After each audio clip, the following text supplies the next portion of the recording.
appears so dun sa trailer natin, di ba? But really, when you watch the film, pasensya na kayo, ayaw na masyadong mag-share ng mga story bits, di ba? Kasi ayaw naman i-rob yung enjoyment niyo of the film when you see it much later. Pero once you see it, biglang ma-realize nyo na, hindi lang palabas na talaga dekorasyon yung lalaki. Okay? He plays a very important part in the film at sobrang tamang desisyon namin tatlo na si Edward Mendez ang kinuha namin to play that part. Thank you. If I might just add, this film is also very special to me because 10 years ago, I did a little film, a little part with Miss Ai Ai. It's actually a reunion with her because I was in this movie, Pinay Pai. Siya yung pinag-aagawa namin ni Brad Turby. I was just a kid coming back and forth. Harley, hindi ka mo mag-Tagalog masyado. Titikman ko na siya.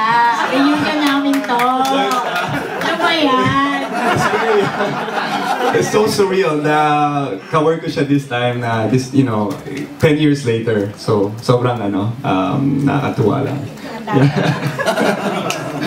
Sabi ko na nga pa something hindi ko siya natikman no, hindi ko pa rin siya matitikman hanggang ngayon.